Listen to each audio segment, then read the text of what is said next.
When I was a kid, I was on this show called Jerry's Place. The show has basically been erased from the public's consciousness, so don't rack your brain if you don't remember it. We worked for a small Canadian studio, hoping to market the show to an American audience. Half of Season 1 never even aired in Canada, not after the incident. The show followed a fairly typical formula. There was a father and a mother character, wise yet silly parents, who dispensed advice and hugs in equal parts. An older sibling who was aloof and angsty and brought friends over to add color to our small cast. The two younger siblings, one of them very young and the other around 9 or 10, who were there to make hijinks and generally move the story along. The later was me. I was the middle child, and I was usually responsible for comic relief or having some part in the week's story. The two adult characters were Linda and Mike, and they were actually pretty cool. Mike was a lifelong actor who always had a word of advice or a smile if you felt scared. As someone who grew up without a father, Mike was the person I used as a model for what a man should be, though it probably became intertwined with his character on the show to a certain degree. Linda was great too, a mom with kids of her own who was always looking after us when we weren't shooting on set and making sure that we got enough to eat. My own mother was working 2 jobs to keep the lights on at home, so there were evenings where I would join Linda and her children for family dinners until my mom could pick me up. Linda and Mike were almost like surrogate parents to me during that time of my life, and Rachel and Mark almost became like adopted siblings. Rachel was the older sister, angsty and above it all on camera, but she was always very nice off screen. Rachel would run lines with me when I was scared, and always helped me when I needed something. She was actually 19, though she played a 16-year-old, and on the nights when Linda couldn't take me, I would hang out with Rachel until my mom came and picked me up. Mark, the younger boy, was 6, and we weren't too far off in age, really. We had similar interests, and we would often sit around off screen and talk about Ninja Turtles or Power Rangers, or play Game Boys together. In many ways, those 5 people became family to me for that year and a half. It makes the rest of the story all the harder to tell. It was a typical day of shooting. We had finished what would have been Season 1, and were shooting some scenes for Season 2. The network had been pleased with our viewership so far, so a second season seemed to be in the cards. With the second season, though, came a live audience. This was the 90s, and live audiences were all the rage. The first season had been live a few times, for select episodes, but this season would have a live audience throughout. The presence of an audience was a bit of a distraction, and often led to Mark and I playing it up a little bit for their attention. We had been asked to ignore them, but we were young, and the laughter of adults meant a lot to us. We were in episode 6 of Season 2, when a very different audience wandered in. I remember it perfectly. The event gouged into my mind surgically. We were setting up for the opening scene when the stage door opened and a crowd of people filed in. There were about 20 of them in all. Our audiences tended to be small, and I can remember not seeing any kids or strollers as they filed into the dark rows. Our show was loved by people of all ages. You could usually count on a few kids being in the live audience during recording. Usually they brought the house lights up, allowing us to see the audience, but today the crowd sat in shadow. Mark whispered to me about it, saying they looked a little creepy, all huddled up in the dark like that. I told him it was probably just something new the directors were doing to make us ignore them. We set up for the shot, and I found myself looking at the crowd out of the corner of my eye. It wasn't that dark out there. Not really. But the whole audience sat in a small sea of shadows that seemed to crowd around them. They didn't talk. They didn't shuffle. They just hunched there and waited for us to begin. We rolled the opening. Jerry's Place is filmed before a live studio audience. And away we went. As Mike came on stage, the titular Jerry, I had expected the crowd to clap as they usually did when a character came onto scene. They didn't, though. They just sat there, waiting. The director looked back at them and shrugged, whispering something to his assistant. Mike looked up at the audience strangely too, but he was a pro and didn't let it mess him up. Linda and Rachel, Megan and Bonnie on the show, were watching TV as Mike walked in from the kitchen and delivered his lines. They cued Mark and me to run downstairs and begin the show's problem, a broken toy that was important to me. By the end of the show, Mark would have saved enough money to buy me a new one, and I would learn a lesson about sharing. Everyone at home would feel warm and fuzzy as my brother and I hugged it out, and the show would end on a high note. At least, that's how it should have gone. I came downstairs yelling about my toy, a model airplane, and Mark was right behind me in typical little brother fashion. Mike looked at the plane and asked if I couldn't just use it like this, as I hit my mark and prepared to deliver my character's catchphrase. Catchphrases were prominent in the 90s. They were also very marketable, and my catchphrase was supposed to elicit laughs from the audience. Until then, they had just been sitting quietly. I wish maybe they had stayed quiet. Play with a broken toy? That's gonna be a deal breaker for me, Pops, I said, looking at the audience as I did so. That's when they started to laugh. I was expecting a chuckle, maybe even a full-fledged laugh or two. The audience surprised me by emanating a hearty, canned laughter, the kind you hear on sitcoms when the real audience might be too much. Mike started to give his next line, but the audience just kept laughing. I looked at them, my face still holding that mischievous smile that it always did after my catchphrase, and saw that the shadowy crowd was laughing and heaving in unison. The shadowy mob was hitching and chuckling as one being, and as I watched, I felt my smile faltering. Mike tried to give his next line again, but the laughter overtopped him. The director said something to his assistant, and the man brought out a cue card that read, "Quiet, please." He held it high, right in front of the audience, but they just kept on laughing. Their laughter had begun to make me uneasy. The longer they laughed, the more uniform and unchanging their laughter became. It should have been impossible for someone to laugh like that for that long, but they laughed through it. The laughter never rose or fell in volume, just the mad, canned laughter I would become familiar with later in life. It was emotionless and inhuman, and it just continued to pour out of them as they huddled in the shadows. The assistant shouted at the crowd then, the director calling for the cameras to be cut. One of the cameramen, I can't remember his name, but he was always kind of a jokester, turned the camera to film the crowd. Maybe he thought it would be great for a gag reel or something. Perhaps he thought the studio was playing a joke on us. But whatever he was thinking, he had an excellent seat for what happened next.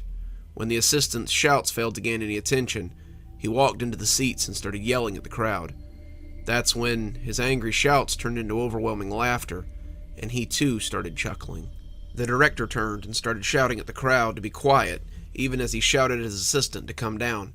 We had all started milling about close to our marks so we could start again. I couldn't help but notice Rachel and Linda on the couch, and how Linda had a protective arm around her. They looked scared, and despite being trained to stay close to our marks, I went over and sat with them, wanting to be in that protective bubble. A stagehand had gone into the audience to get the assistant back, but now he was sitting and chuckling right along with the rest of them. It was that same canned laughter, but they sounded like lunatics now. They were consistent, unchanging in pitch or fervor, and it was all becoming too spooky for me. Mark came and sat beside me, and I wrapped a brotherly arm around him just as Linda had. "I don't like it. They're scaring me," Mark cried as big tears rolled down his cheek. I told him that I was pretty scared too, and when Mike came up to put his hand on the back of the couch, I felt safe knowing that he was there. As we sat and watched, another stagehand went up. He grasped the first one by the arm, pulling at him as he tried to get him to leave, but soon he too was laughing and grinning as he took a seat beside the other one. After that, the director forbade anyone else to go up. The crew sat huddled together on the edge of the stage as they tried to figure out what was happening. The director sent a stagehand to get security, but the stagehand found the doors to be locked. None of the keys would open them, and he came back white-faced, skirting the audience, as if whatever they had might be catching. The director sent someone to see if the roof access was open, but they discovered the same thing. Keys didn't work, and the hatch was locked. Someone tried a landline in the back, but found no dial tone. This was before cell phones had become a norm, but the director had a bag phone that he tried. Same thing, no dial tone, no call would go out. And all the while, they laughed. Even after an hour, they still just laughed. The director and some of the crew had come to sit around the couch. They had brought items from the food service table, and we all just kind of had a picnic. It would have been nice had the creepy laughing shadow people not been staring at us the whole time. As we ate, I noticed that some of the crew had stayed away and seemed to be eating on the outskirts. They kept looking at the crowd, some of them staring, and when I asked the director about them, he shook his head. One of them claims that his father is sitting in the audience. "What?" Mike asked, his mouth full of sandwich. "He says the man in the front row near the middle is his father. He says it can't be him, because he died of lung cancer last year, but it definitely looks like him. He says that the laughing man will look at him every now and again and try to wave him over. He knows he shouldn't go, but he says that it's hard not to go every time the guy waves at him." "That's nuts," Linda breathed. Each of them has a story like that, the director said. For Carrie, he pointed to the redhead with the ponytail, it's her girlfriend who left for New Mexico and never came back. For Steve, he pointed to the guy with the salt and pepper crew cut, it's his sister who stopped talking to him after his parents left him everything in their will.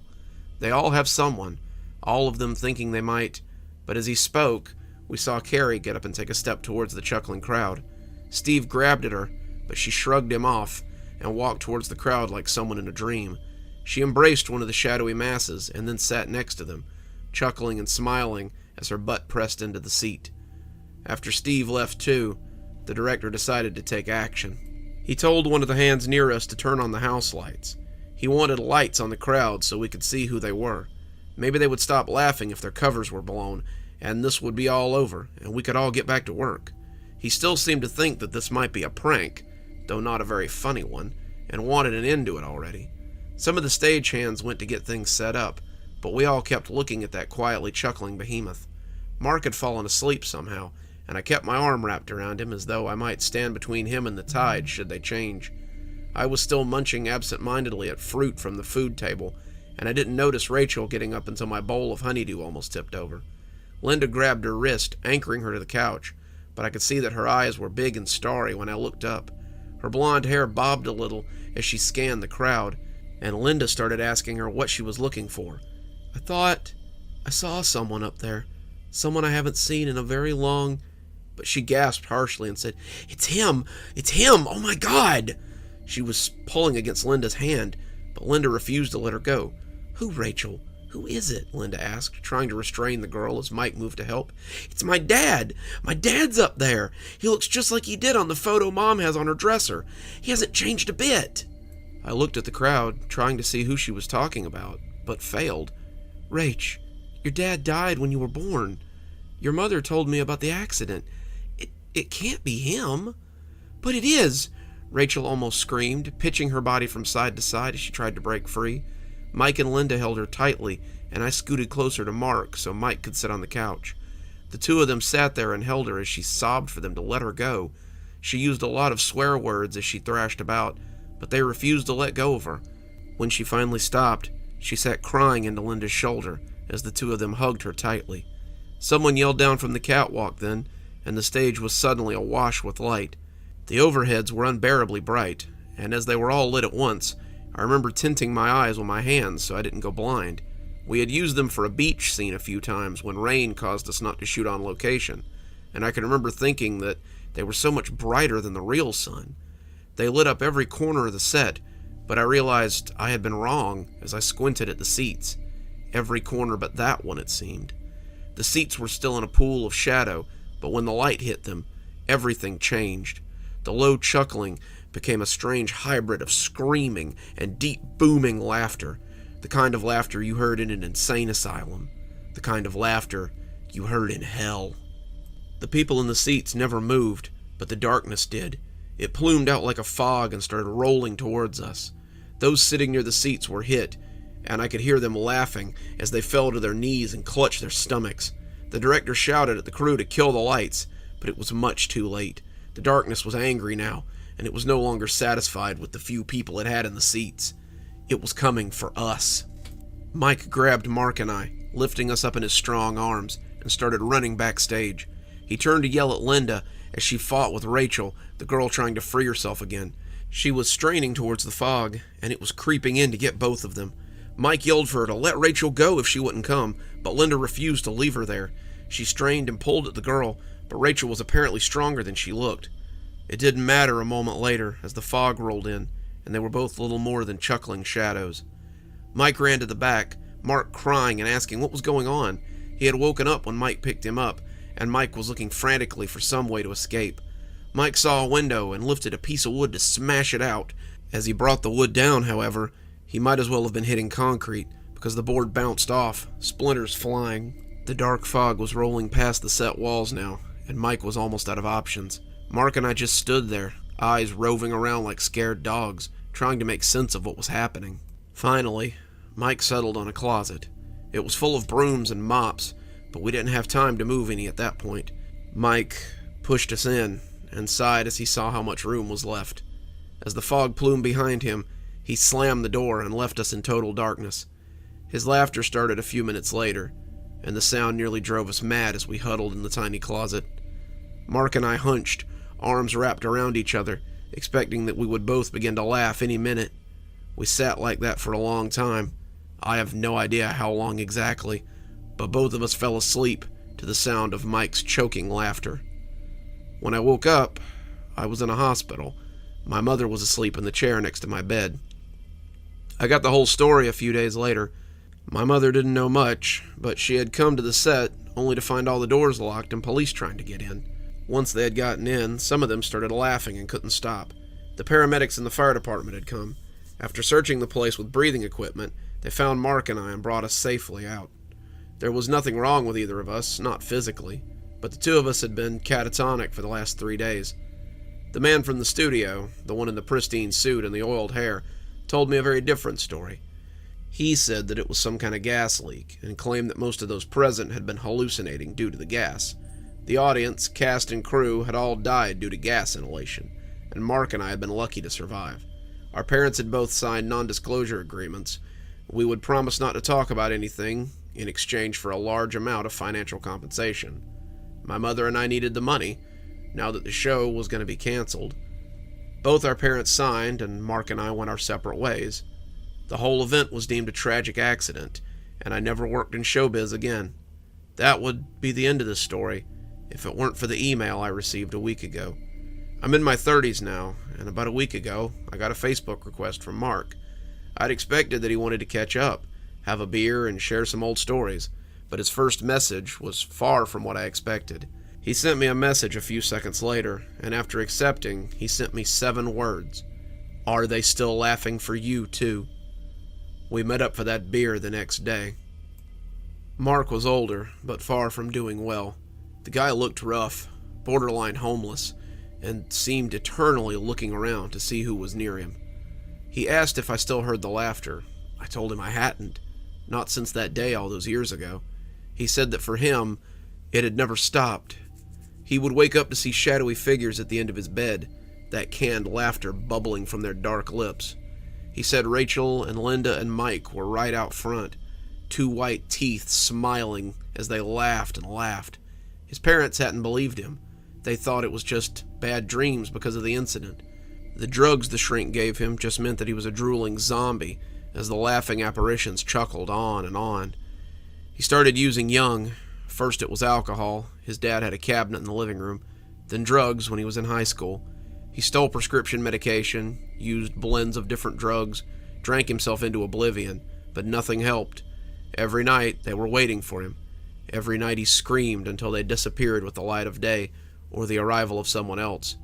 Just wanted to see if you'd found a way to make them stop too, big brother, he said sadly as he left the bar. He killed himself a week later.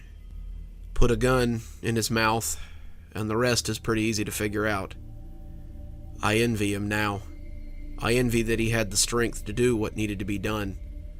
About a week ago, I woke up to the sound of that canned laughter that always creeped me out in sitcoms. I fumbled for the remote, thinking I'd just left the TV on, but as the TV came to life, I saw them.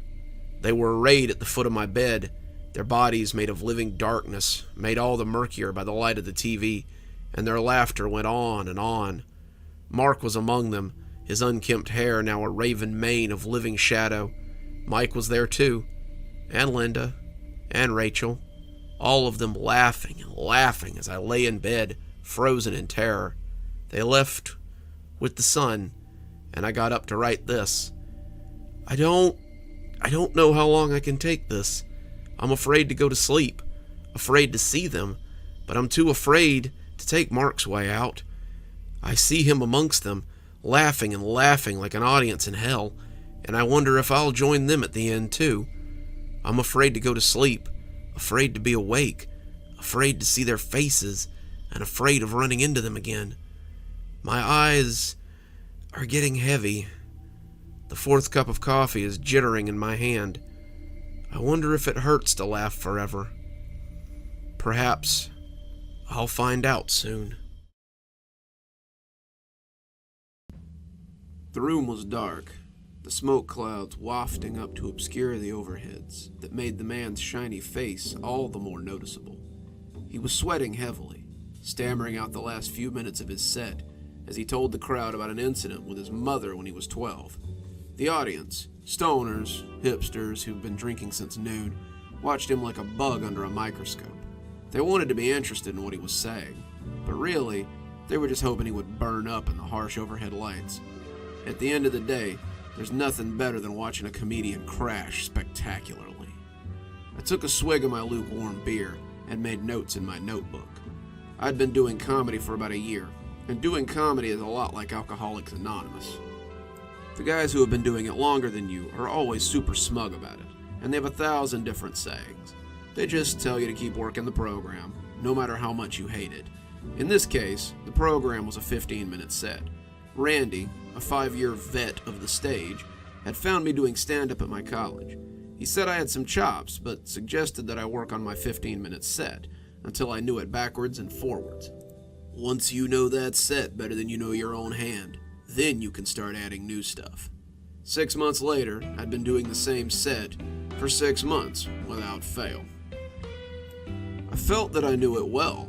I could have quoted it in my sleep, and I had tried to add some new material from time to time. The bits were snappy, the one-liners were delivered perfectly, and Randy had even said that some of my new stuff was good, though off script. I felt that my bits were topical, without being inflammatory, and that my stories landed without being too long-winded. I wasn't ready for Comedy Central, but I was more than prepared for the little dive bars that seemed to be where I was cutting my teeth. So, why was I only receiving middling laughs? The guy on stage, I hadn't bothered to learn his name, stumbled off the stage to some polite, if not strained, applause. He flopped onto the couch next to me, wiping the sweat off his forehead. Randy took the mic and started attempting to get the crowd excited for the next comedian. Randy was usually the MC of these events. His reputation had been made over a half a decade of funny, and the crowd was always glad to see him. He was building me up, getting the crowd hyped for my set, and as he introduced me, I stood up to scattered applause and made my way to the stage. I mounted the stage, a beer in one hand and my notebook in the other, and I set up for the crowd as they murmured and coughed. I adjusted the mic, dropping it a little for Randy's 7-foot-tall height, and the audience seemed to find this amusing.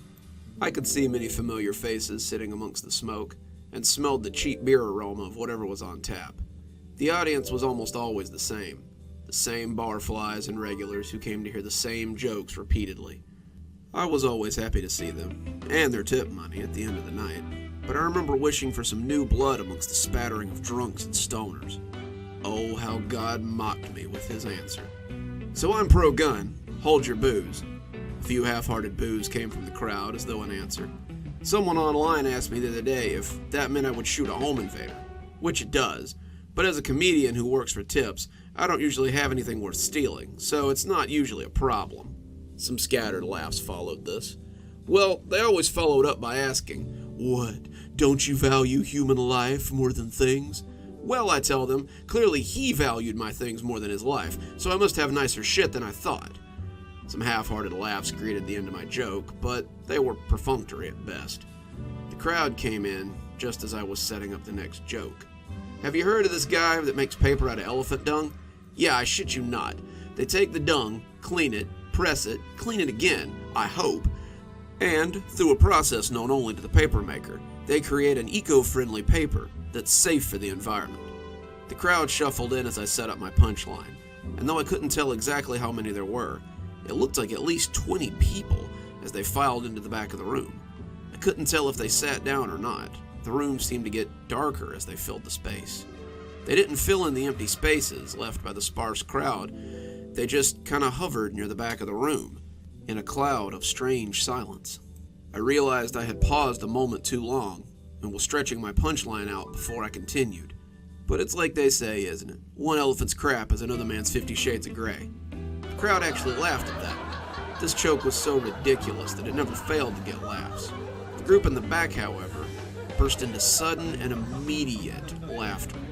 The laughter was welcome, but a little unexpected.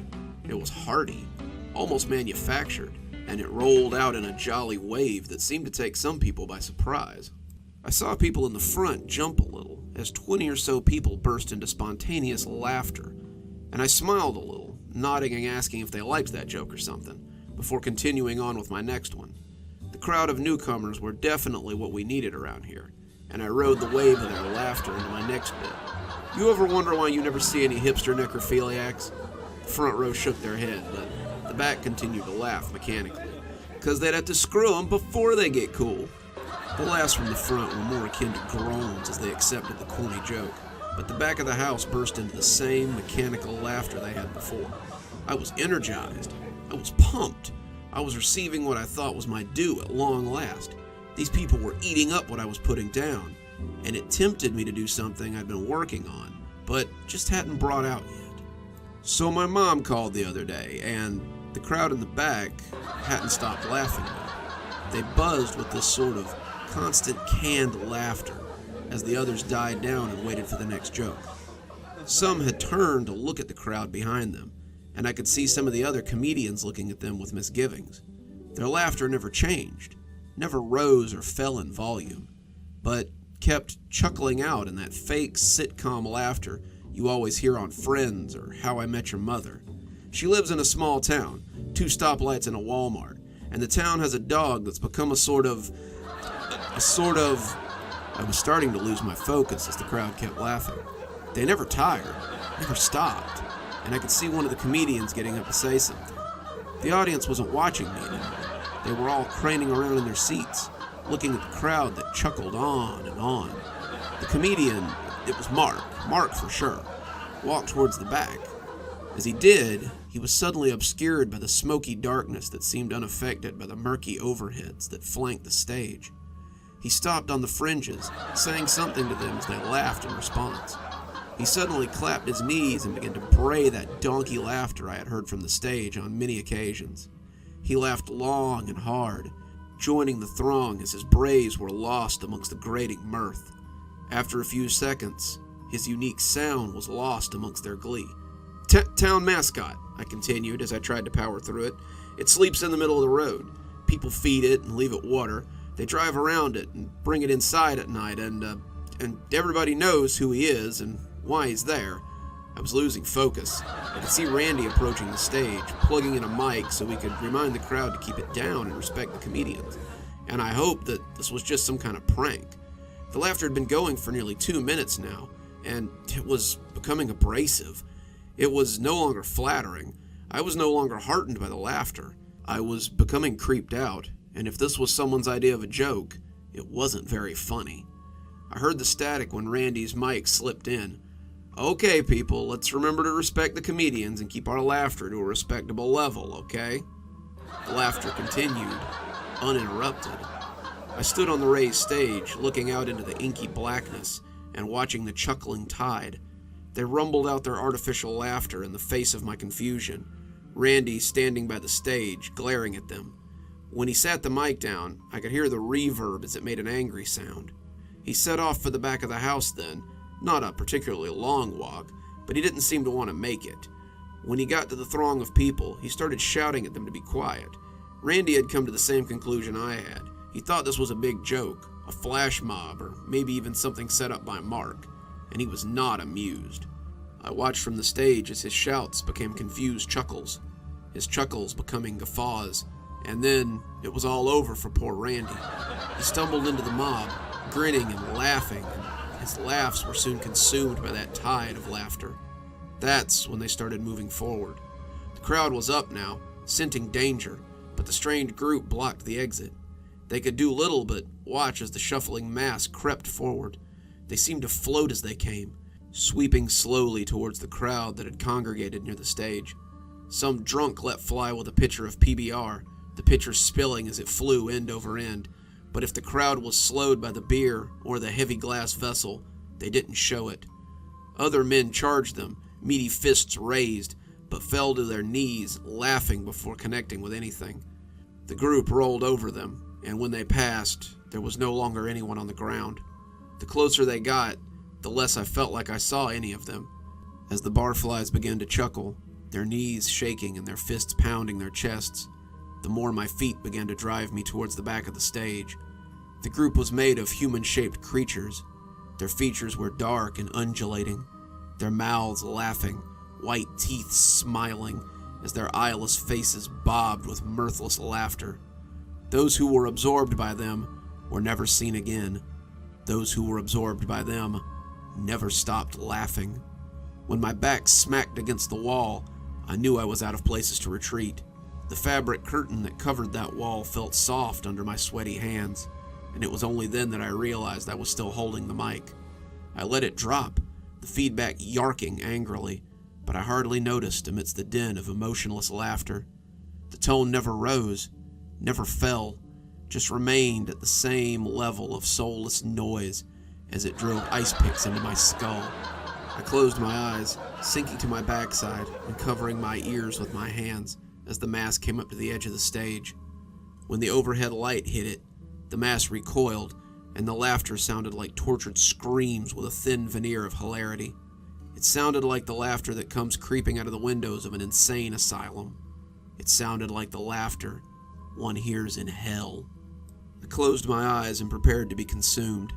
I knew that I, too, would begin to laugh any minute. I would be hopeless to resist.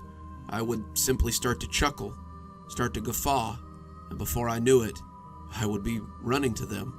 I would gladly join the throngs of laughing fools if it meant an end to this hell. I was standing alone outside the joke, and even now in my terror, I longed to be part of it.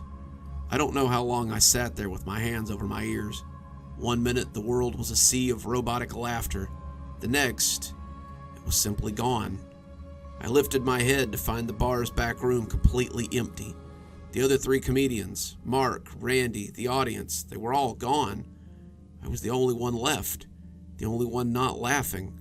And when I left the bar, the owner watched me go with some confusion. I never came back again.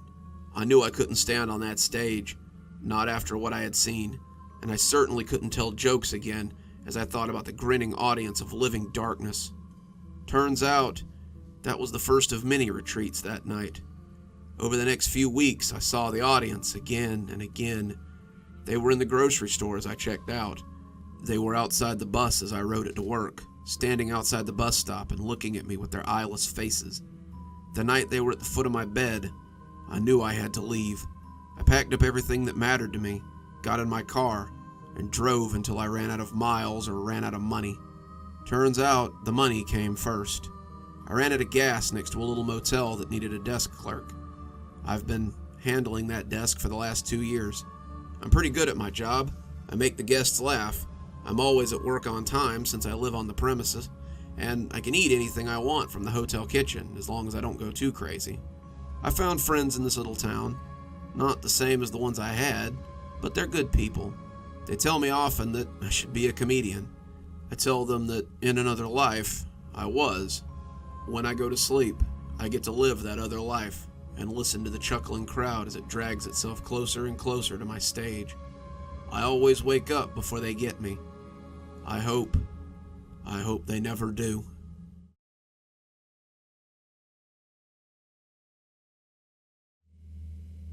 Frank sat on the front row as people filed into the little church. The tears ran nakedly down his face as the cheap organ played Baptist hymns off-key in the background. Somehow this infuriated him. He had paid a lot of money for his wife's funeral, and the least they could do was have tuned the organ before the service. It wasn't even that it was severely off-tune, only slightly. It was just enough to make the discord jangle against his frayed nerves, though. Derek, his son, didn't even seem to notice. He just sat beside him, dutiful as ever, and clutched his father's hand as the sea of mourners wafted past. The mourners. They were the other discord that jangled against his nerves. Ellen had been a school teacher, an English teacher for 30 years, and the crowd was mostly made of old students. Unknown faces, unasked-for condolences, and always on and on about how good a teacher she'd been, or how great it had been to be in her class. Frank couldn't help but notice that for every woman that clasped his hand, there were 2 or 3 young men who were tear-stricken as they passed, bemoaning the death of their beloved teacher. He never said a word, only nodded as Derek thanked them, but deep down, he couldn't keep the questions from rearing up. How many of these young men had she touched in a more intimate fashion than through education. He tried to push the thoughts away, but they just wouldn't go. Ellen had loved him since they first met when they were 17, but after the age of 35, their sex life had begun to wither. She just hadn't been attracted to him the same way, and who could blame her? She had taken the baby weight off after Derek was born with incredible ease, but Frank only seemed to get heavier. By 30, his hair had begun to fall out, and the gray that threaded through what was left made him feel old. By 35, Frank looked like a man on the cusp of 50, and was often mistaken for Derek's grandfather. He laughed these comments off, but it certainly made him feel self-conscious. On the other hand, Ellen still looked like a girl in her 20s, barely older than her students. People always commented on how vibrant she looked, how full of life, and Ellen drank these comments in like manna. That was when Frank began to notice some small signs that his wife might not be faithful. She would meet students out in the wild, and he would see her lingering looks, the touches that lasted a little too long, the thinly veiled flirtation. He had brushed it aside as harmless. She was a teacher. There was no way she could be sleeping with her students. Then, just a week ago, he had received a call at work that changed his life forever. The nurse in the ER informed him that Ellen was dead. One of her students, an 18-year-old Adonis who would have put a Calvin Klein model to shame, had brought her to the emergency room after she'd suffered a major heart attack. She was dead before she got there, but the strange thing was that the boy wouldn't tell them what they'd been doing before the heart attack. He claimed it had happened at school, but she had been dressed poorly when she arrived. Her wedding band was also missing. The boy had the temerity to still be there when Frank had arrived. His condolences had been met with agitation and confusion. He had accepted Frank's impotent shoves, and when Frank had left much later, he had been gone. Now here he was in a coal gray suit, a look of most profound sorrow worn across his face. "Mr. Flossie, I'm deeply sorry for your loss. Mrs. Flossie was a rare gift," he said, shaking Frank's hand and looking wetly at him. Frank didn't have the mental energy to rail at him, and Derek thanked him before the boy went to seat himself. "Dad, if you don't think you can give the eulogy, it's okay," Derek said softly. "I can just give it for you, as long as you have your notes."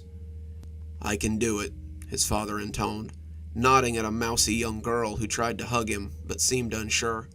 Ellen had always wanted Frank to give her eulogy if she died first, and Frank felt it was his sacred duty to fulfill her wishes. He would stand on that stage for the woman he loved, and tell them of that love. He would stand up there, cuckold's horns and all, and tell these ingrates about his great love for Ellen. It didn't matter that she had been distant. It didn't matter that she hadn't returned his love for the better part of a decade. He would tell them all of his great love, and they would know how tawdry her regard for them had been. As that damnable organ stopped playing, Frank heard the crowd's low murmur die away to a buzz. The pastor approached the mic then, and thanked them all for coming. He talked about how much of an honor it had been to have Ellen as a member of his congregation. He spoke about her works with the church, and how she had never shirked her duties to God. She had been a Sunday school teacher for 2 decades, and her middle and high school congregants had always been happy to see Miss Ellen's smiling face. He talked about her time spent as a teacher, 30 years of teaching high school English, and the multitudes that she had touched in that time. He spoke on those left behind, her husband Frank and her son Derek. He talked about those who had gone before her, her mother and father the previous year in a car crash, her sister 15 years ago from a brain aneurysm. He was sure that they were having a joyous reunion in heaven, even as those left behind to mourn the passing of such a wonderful woman wept. Frank was no longer sure of any such thing. The Bible had very clear ideas about adultery, but he hoped that maybe it was so. The thought of Ellen burning in hell made him feel the same way that he had felt when he realized she was likely sleeping with her students. Sick to his stomach, and sick to his heart. She had been his love, his only love, and he wanted to see her again when he passed on. He was no longer sure he would be given such an opportunity. When he realized the pastor was looking at him, had asked if he wanted to say some words for Ellen, he saw that those around him had begun to look at him. Derek had started to rise, figuring his father was in too great of pain to give the eulogy, but Frank lifted himself and put a hand on his son's shoulder. Even if he had been dying, he would have used his last breath to give this eulogy. He walked up the aisle, a very similar aisle to the one he had looked down as Ellen walked to him in her white dress so many years ago, and mounted the stage. As he looked out over the sea of young faces, he caught sight of something lurking near the back of the hall, and it made him shiver. The church was a sea of light, the pews sitting like islands in the swelling ocean of brightness. Near the back, though, under the second-story balcony, lay 4 massive pillars. In the shadows surrounding them appeared to be a group of people. They were numerous, maybe 30 or 40 deep as they clustered in the shadows, and Frank found himself thinking that they had brought that shadow with them. Weren't there lights back there? He should be able to see them, shouldn't he? Why didn't they come sit with the others? As the hush lingered on, and Frank did nothing but stand behind the podium in silence, he became self-conscious and put the crowd out of his mind. "Ellen was a wonderful woman," he began, his voice cracking a little. "She was a loving wife, a loving mother, and the light of my life." Frank could hear a quiet riffling of noise from the shadows near the back. It almost sounded like a low chuckle. "When we met, we were both in high school, as many of you seated here are. Ellen was so vibrant and full of life that I never thought she would notice someone like me. When she came to sit with me one day, talking to someone like me and hanging on my every word, I felt like God had blessed me with her presence." The riffling was definitely a chuckle, a low, throaty surge of almost canned laughter. Some of those seated had turned to glance at the shadowy mob. The mob stood in tight rows, eyes on Frank as he spoke his heart. Frank felt that he could feel their smiles as they leered at him. Who were they? Were they from school?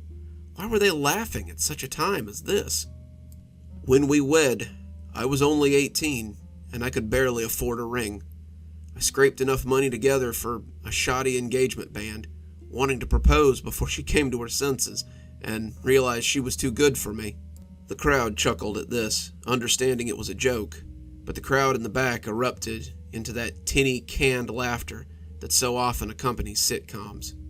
The sound made Frank's skin crawl. She was my only love, and I was hers. The canned laughter hit a spike momentarily, and Frank felt his anger rising as the crowd mocked him. "Hey, all of you in the back, this is a damn funeral. I don't know what you think you're doing, but this ain't the place." The mourners were turning in their seats to look at the crowd. To Frank's horror, some of them had begun to snicker as well. The row closest to the pillars was now full of smiling individuals, trying to be polite, but failing to suppress their grins or giggles. A redhead near the middle, a girl who couldn't be more than 16, was covering her mouth with her hands as her neighbor leaned forward to try to stifle his own rising mirth. The row ahead of them glowered at them, but Frank could see certain individuals having trouble holding it together. This seemed to spur Frank on, his anger making his face red. "Shut up! Just shut the hell up! None of you deserve to be here. You were part of the problem. My Ellen loved me. We were soulmates." And the second row from the back had burst into the same mechanical laughter he'd heard at the start. Their individual laughters, hearty guffaws, embarrassed titters, were replaced by sitcom drones. The sound made Frank feel like he was crazy. The sheer unrealness of the situation, a funeral full of laughter, made him feel ready for the nut house. The laughter was like nails on a chalkboard. It grated against his psyche and made him feel like laughing and crying all at once.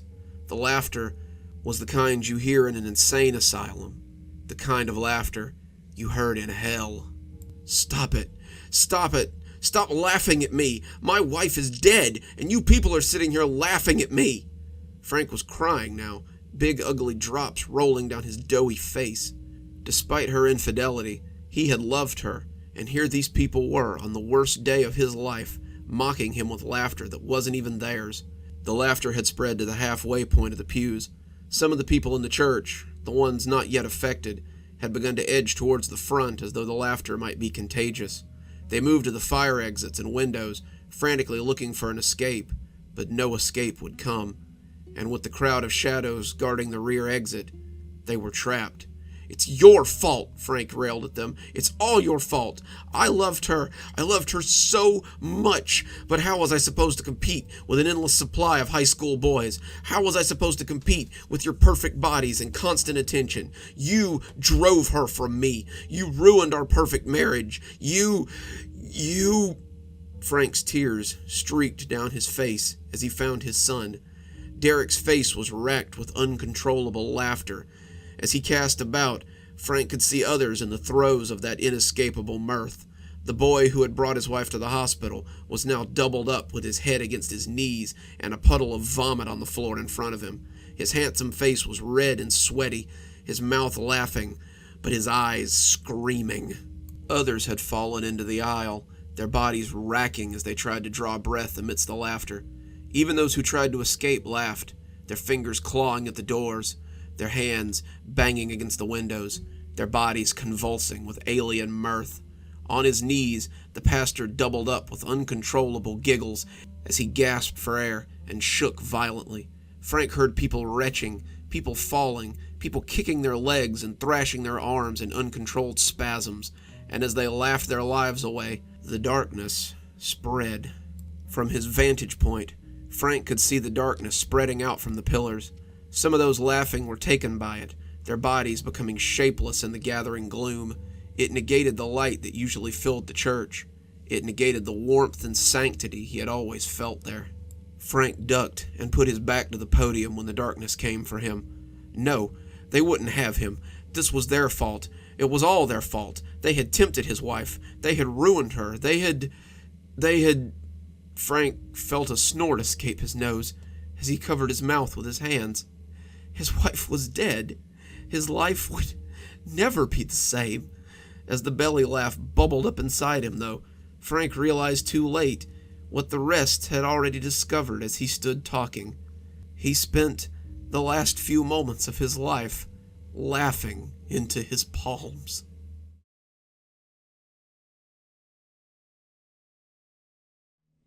"Hey, Four Eyes," Marcus yelled, and I winced as I heard his sneakers smacking the linoleum.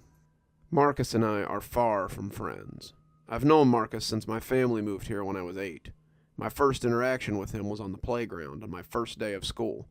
Marcus and his small band of cronies wandered up to me as I sat in the sandbox, clearly drawn over by the new kid, and made the dynamic of our future relationship very clear. I had sand kicked in my face, a sneaker pressed to my chest, and before I knew it, I was on my back in the sandbox, as Marcus informed me that he would be collecting my lunch money from now on, and there wasn't a thing I could do about it. As I lay there staring up at him, without a teacher in sight to help me, I knew at 8 that I was truly helpless. For the next 8 years, I brought my lunch. For the next 8 years, he took this as a personal challenge to make my life a living hell. My lunches were stolen, my glasses were broken, my things were vandalized, and my friends and I were tormented by the ever-present shadow of Marcus Hines. I did make friends, of course, but many people avoided me simply because I had elicited the ire of Marcus. He was a constant presence in my life. He was always there, always looming, always waiting for his next opportunity to show me what I was, his constant victim. I never owned anything that he didn't try to destroy or take away from me. I never liked a girl that he didn't immediately woo and dump in a semester. Marcus made it his business to have anything that I wanted but couldn't afford, so he could rub it in my face. I kept hoping, just as Mother had always taught me, that karma would catch up with him, and his actions would be punished by the ever-present force of cosmic justice. It seemed, however, that karma was not on my side. As we grew, Marcus became the darling of whatever school he attended, and I became known as a bit of a weirdo. I was a quiet kid. I liked to write. My grades were fine, but I was an introvert, and I didn't like to show off in class. Marcus, on the other hand, was known and loved by all. I quickly learned that this was how he got away with his bullying. Marcus was large, imposing, but he had a way about him that endeared him to adults. I would never admit it to him, but he was also smart. He never had trouble with grades, never had to study for tests, and seemed to succeed with only minimal effort. He played sports through school and thrived on the field just as much as he did in the classroom. By the time we were seniors, he had a football scholarship that would let him go to nearly any school he wanted. He was a typical all-American student, and the world was his oyster. I hated him, especially after what he did to me. I had spent 3 years with one goal in mind, having a seat on the student council at my senior year. It would look great on my college transcripts, alongside my volunteer work and debate team presence. Also, I thought I could actually make a difference for some of the unheard students at the school. On a deeper level, I realized it might also bring me out of my shell and change me a little before leaving this whole experience behind and going on to college. I had lived my life as an introvert, not really wanting to know anyone outside my circle of friends. Senior year was my chance to really experience what would become the best years of my life, or so they said. Maybe putting myself out there would change me a little, perhaps even for the better. I had such high hopes back then. I had campaigned, talked to a few of my fellow students, and felt that I had my finger on the pulse of what they wanted in a councilman. I seemed a shoo-in for the empty seat. That was until Marcus realized how much I wanted it. That's when he joined the race. Suddenly, his flyers were in every hall, his posters plastered over mine. His talking points were very similar to mine too, and his platform was nearly identical to my own. He could say what he wanted to his constituents, but his goal seemed to be yet again taking the one thing that I wanted. He'd been trying and failing to throw me off my game for weeks, trying to get in my head and make me drop out of the election before the upcoming candidacy speech, before the student body voted for their representation. As he approached, I wondered if he had found the toehold he needed. I closed my laptop as he came to stand over me, not wanting it broken if he was in a mood to break things. His face was possessed of that mixture of wicked glee and childish meanness. He looked like a kid who was about to pull the wings off a butterfly. I guess he was. I had been his caged bug for years, and today was just another chance to practice his sadism on me. He came alone, but I could see several Letterman jackets hovering nearby, watching the show. I was nowhere near as muscular as him, being on the scrawny side, but that hardly mattered to me. Marcus never fought fair if he could help it. "Guess what I did last night," he shouted, glancing around to see who was watching. My friends, immersed in a game of Magic the Gathering, looked up like startled animals around a watering hole. A predator had arrived, and they wanted to know when the best time to start running would be. "I don't know, Marcus. Something fulfilling and meaningful, but I doubt it," I said, without much interest. Marcus barked out a sarcastic little laugh. "You'd be right there, Four Eyes." He never used my name. It was always Four Eyes, and always in tones of deepest scorn. I was at a rager last night when I met this fine-looking piece of tail and took her upstairs for a few hours. God, she screamed so loud I thought the cops were going to come. "If you're looking for a high five, I think your boys are hovering somewhere over there," I said, already uninterested in the conversation. I had no idea that his trap had teeth, and he was about to show me just how deep they could cut. "I just thought I'd let you know what a good lay your sister was, Four Eyes." She screamed my name again and again as I had her. The whole cafeteria was paying attention now. I glanced at my friends and saw that their game was forgotten as Marcus laid out his night's activities for me in intimate details. My face reddened, the snickers already beginning, and he loudly proclaimed his activities for all to hear. I was shocked. I was incapable of reacting. I simply wanted to stop existing at that very moment. How could she? How could my own flesh and blood betray me so thoroughly? How many nights had I confided in my family about the abuse I suffered at Marcus's hands? How many times had she seen me demoralized at school by this bully? How could she have done such a thing? I don't know how his story ended. I grabbed my bag and ran into the cafeteria, hiding my streaming eyes as I ran blindly for the exit. Someone yelled at me in the hallway, but I didn't stop. I was outside far sooner than I thought I would be, and I heard a car horn blare as I dashed across the parking lot towards my car. I tossed my bag inside, not even caring about the things inside, and was on the road before I knew quite what was happening. My streaming eyes made it difficult to drive, but I knew I couldn't stay there a moment longer. The emotions roiled inside me, and I felt like I might be sick as I drove the streets. There was rage bubbling inside me, an impotent rage that had been festering for years, but had never been fully realized. I hated Marcus, but his actions had been those of a bully, seeking a release until this point. It was only then that I realized his intention to hurt. He wasn't content with just hurting me physically anymore. He wanted to break me. I didn't understand his animosity, and I never would. I spent the rest of the day in my room, having a nervous breakdown. My friends didn't text me. No one texted me. As I lay there waiting for someone to reach out to me, I began to feel utterly alone. My anxiety was palpable as I lay in my bed and tried to gain control of myself. Had anyone even noticed I left school? Of course they had. They were just too embarrassed by my outburst to contact me. They didn't want to get caught up in the fallout of my shame. I wouldn't be welcome to sit with my friends anymore. I would be an outcast. My brain reminded me, almost absently, that I could kiss my bid for student council goodbye as well. No one would vote for me now. No one would waste their vote on a loser like me. The candidacy speech was tomorrow. How could I mount that stage with everyone whispering about me? How could I tell them how I would be their voice on the council, with them all laughing at me behind their hands? My mind raced, my pulse raced, and I lay in bed in perpetual anxiety. I must have fallen asleep at some point, my anxiety so bad that I had worn myself out because of it. Because the next thing I knew, someone was knocking on my door. "Hey, Spaz, why'd you leave school?" My blood ran cold. It was her. My sister, Stephanie, was never what you would call a joy. She was 2 years younger than me, a sophomore, but the two of us couldn't have been more different. My sister was the foil to my introvert nature. She was a social butterfly who flew in many circles and knew practically everyone. She was their perfect little girl to my parents. They were utterly unaware of her late-night carousing and extracurricular activities. To them, she was an angel, but to me, she was just a spoiled brat. She was needy to the point of annoyance, her needs turning to indifference when you needed something from her. She had come by to see what she could gain from my suffering. "Go away," I droned, not wanting to see her. She came in instead. Heard Marcus spilled the beans about our night last night. I turned towards the wall, ignoring her. It was just sex. It's not like we're dating or anything. He's cute and I wanted to sleep with him. I turned over angrily to growl at her. "You slept with someone who has made my life a living hell since I was 8 years old.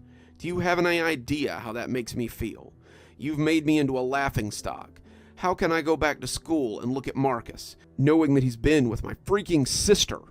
She smirked, not even having the decency to look ashamed. "As if anyone but you cares. Get over yourself. It's my life, and I'll live it any way I want.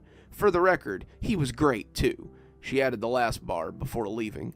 My mother was furious when she came home from work. Not at my sister, of course. She couldn't believe that people would spread such lies about her perfect little angel. She was furious at me. How could I leave school early? What was I thinking? Didn't I care about my future at all? Skipping classes and being truant was no way to live my life. The sermons went on and on as we sat around the dinner table. My sister was smug, of course, as I sat there being chastised. Dad went right on eating as though the world were just as bland as it always was. To say that Dad didn't care was an understatement. Dad simply didn't want to involve himself in what he called woman's work, and didn't worry his mind about the matters concerning the children. I had started shoveling my food down, barely tasting it, to escape the table and my mother's howling words. With my plate clean, I asked to leave. She wasn't done yelling at me yet, but I told her that I needed to prepare my speech for tomorrow, which seemed to perk her up a little. She had known that I was running. Hadn't they both told me how small a chance someone like me had of being elected? But as I kept at it, I think she realized how much I wanted this.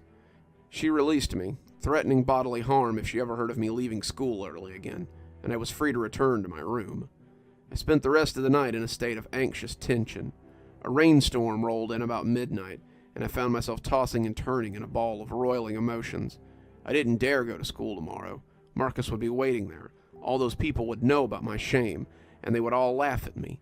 I couldn't go back. I couldn't go back. I couldn't. The lightning lit up the sky, and I started out of my bed, looking at the window. Had I seen something? It was impossible. I was on the second story. There was no way I had seen something at my window. My anxiety was creeping up on me now, and it was making me see things, that was all. As the rain came down, I got up and moved closer to the window. The thunder boomed outside, and I crept towards the glass square like a rat trying to avoid detection. There was nothing there. Why was I so jumpy? There was nothing on the other side of the window, but when the lightning flashed again, I screamed and fell onto the carpet. Something was on the other side of the window. an inky face that had been looking at me, and when it saw me looking, it had smiled. Its teeth had been Colgate white, a stark contrast to its midnight personage, and I felt my breath hitching as I stared at that jet-black window.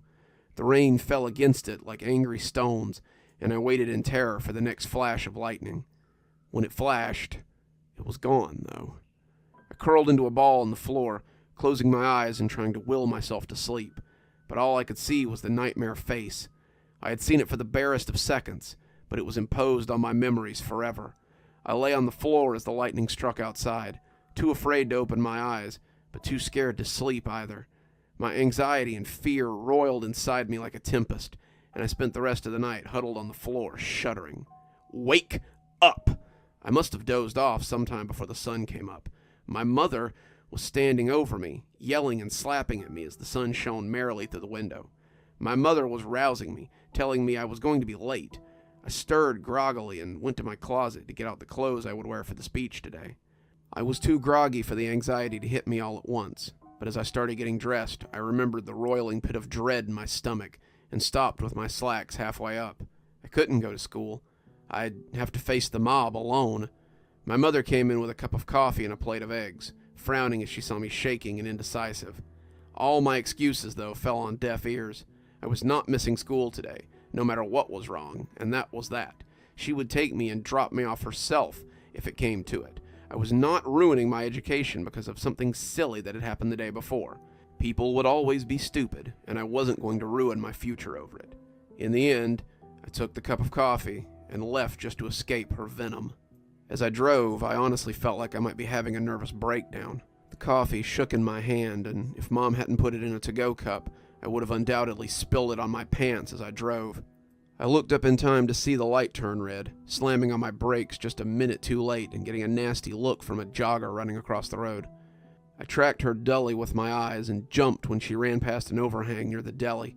The coffee flew out of my hand and hit the passenger window, exploding in a caffeine puddle over the glass. The passers-by looked at me concerned as the drops slid down the glass, but I was already running the red light and speeding towards the school. My heart raced and my stomach flipped over, my anxiety about the speech and the bully momentarily forgotten. Under the awning, perched in the shadow, had been two of those oily black things that had appeared in my window the night before. Their skin had oozed with midnight clarity, but their smiles were wide and crazed. As I drove, I thought I could see others, pairs and threesomes, foursomes, all watching me from the shadows of alleys and the dark respites of awnings and doorways. They were following me. They wanted me, but I did not want to be found by them. I had reminded myself not to speed. I had to remind myself to stop at stop signs and red lights. I did not want to be pulled over. I did not want to stop until I was somewhere with people and lights and places to hide from them. At that point, I would have welcomed the jeers of my schoolyard rabble. I pulled into the parking lot just as the first bell rang. The halls were packed, the students making last-minute preparations and finishing their conversations around lockers. But when they recognized me, I heard a definite change in the tempo of the conversations. "Oh my God, isn't his sister the one who... I feel so bad for him. I don't know how he came to school after. Oh man, Marcus totally owned his ass yesterday. Told the whole world his sister's a... And he just ran away." I walked fast, not talking, not stopping, just wanting to get to my homeroom amidst the gale of gossip. I heard someone laugh, but I didn't dare look. It sounded fake anyway, like teasing laughter, more like the canned laughter on TV shows than real laughter. The hallway became a gauntlet, people staring, people laughing. Amongst them, I became sure that I could see those black creatures that had hounded me all the way here. They slipped among them, staying in the shadows, and whoever they touched seemed to smile and titter. I wanted to run. I could feel tears on the verge of breaking the surface, but I didn't want to draw more attention. The laughter was so snide, so fake, that I almost couldn't stand it. It rattled against my nerves, and it made me want to scream. I rounded a corner, still making for my homeroom, and bumped into someone. I threw my hands up defensively, almost certain that it would be one of those tar creatures with their smiling mouths. Instead, it was Miss Cunningham, the assistant principal. She looked put upon, her normally well-maintained pantsuit and lustrous black hair looking rumpled and out of place. I wondered if she, too, hadn't slept well last night. She huffed when she realized who she had run into, and tapped her foot impatiently. "I was beginning to think you weren't coming today. You're speaking second. Marcus was on time, so he gets to speak first, and it starts in 5 minutes. I suggest you hurry." She turned and started for the gymnasium. I could hear that repulsive laughter behind me, heard it creeping up the corridors like a cancerous cloud, and I sped off behind her, not wanting it to catch me. The gym was packed. The entire senior class was assembled. Any excuse to miss first period, I supposed, and they were murmuring quietly on the hard bleachers that had been pulled out for the occasion. As I came in, someone noticed me, and the whispering conversations began again. I heard some snickers, felt their stares, and knew that they knew my shame. My stomach was a roil of angry emotions. My brain was befuddled and unsure of what was real anymore. I was on the verge of a nervous breakdown, my whole life hanging by a fiber before entirely imploding. I had no clue how much worse it could get. "About time you showed up, Four Eyes," Marcus said, looking resplendent in a suit and tie that had clearly been tailored for him. I didn't say anything. My attention was on the crowd. I could see the creatures amongst them, whispering and gnashing those perfect teeth against their ears. Some in the back had begun to chuckle. Some had already started laughing. Those further down were still engaged in their own conversations, unaware of what horror lurked behind them. They just sat in their little peer circles, chatting and living their lives free of the overwhelming stress surrounding me like a cloud. How I envied them. "Look at all the voters you're not going to get, Four Eyes," Marcus said, but I continued to ignore him. As Miss Cunningham mounted the stage, the laughter had already begun in the back. She ignored it, opened the proceedings with a little speech before introducing Marcus to scattered applause. Marcus grinned at me, mouthing that I should watch how it's done before mounting the podium and starting his speech. He got straight to the point. Students wanted more free periods and fewer assemblies that served no purpose. They wanted more pep rallies and car washes, and less information about booster meetings and boring stuff. He said nothing, but he said it well, and he kept it short, so the students would remember it. The applause were scattered again. The laughter in the top row was taking on that mechanical sound that made my sanity scream from the depths of my skull. There were more of them now, the house lights dimming in the dark of the upper bleachers, and the darkness was spreading. Miss Cunningham had to call my name several times before I finally stood up and made my way to the podium. Marcus's grinning face welcomed me from the front row, smiling and inviting me to begin my pathetic speech. I had forgotten my papers, my meticulously crafted note cards, but it hardly mattered. I could no more have read them at this point than I could have spoken Russian.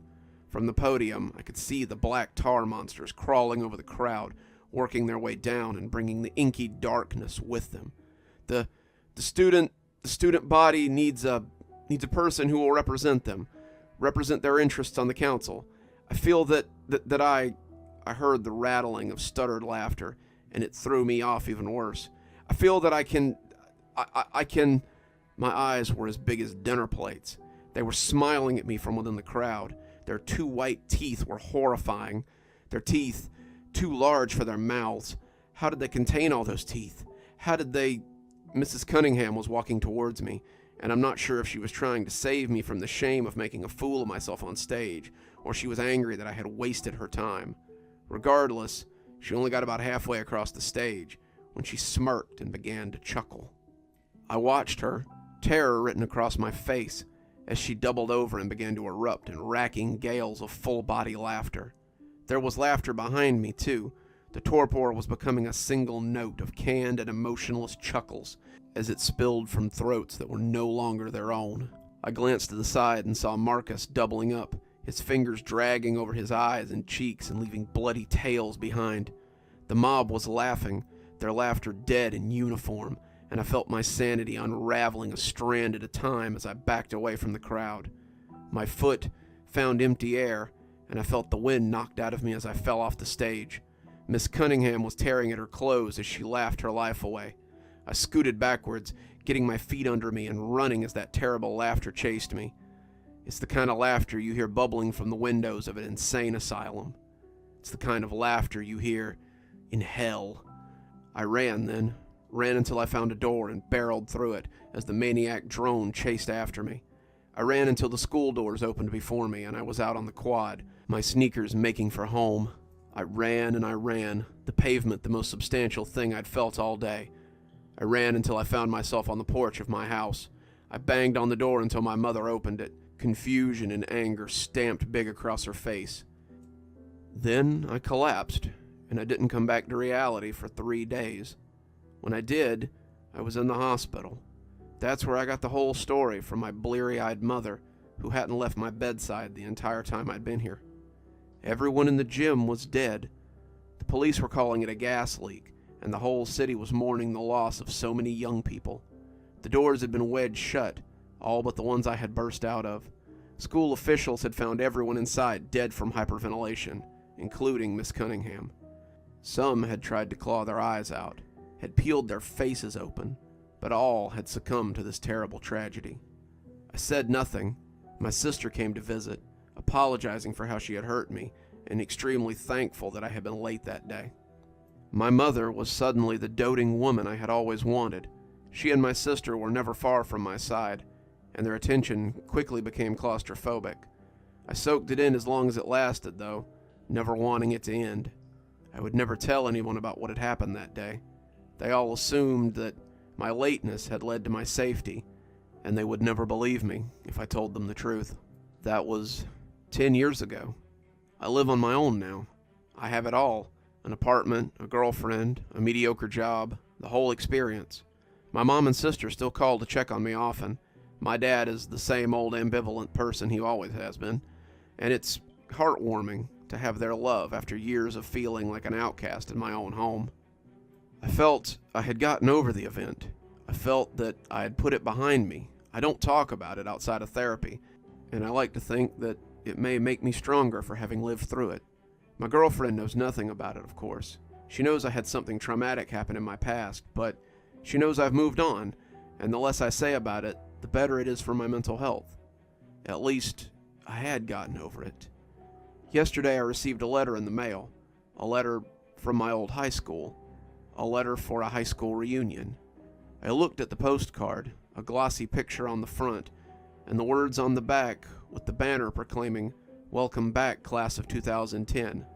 The front was a picture of the gym as it had been on the day of the event. On the floor was gathered the smiling creatures as they waved and grinned their eternal grins.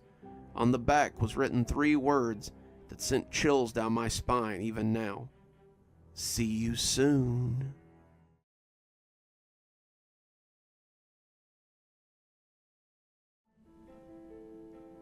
"They're ready for you, Doctor," Nurse Chastain said as she stuck her head through the double doors. Dr. Clyde didn't look up from his wash sink, where he stood mentally preparing himself for the coming surgery. Dr. Clive, just doc to the nurses in his OR, started every surgery by reminding himself that he was the hand of God, sent to cure the sick and heal the living. He was God's instrument, and he must help those in need so that he might fulfill his purpose. He finished his cleansing ritual and stepped through the same double doors the nurse had just exited. The gleaming surgical suite was awash with men and women garbed for surgery. The nurse stepped forward, gowning and gloving Clive as he stepped closer to the table.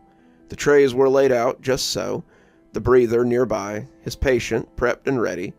Clive took a moment to glance up at the theater seating around the top of the sunken operating room and saw Steiner and Merkel, along with a few curious onlookers, sitting and observing as he began.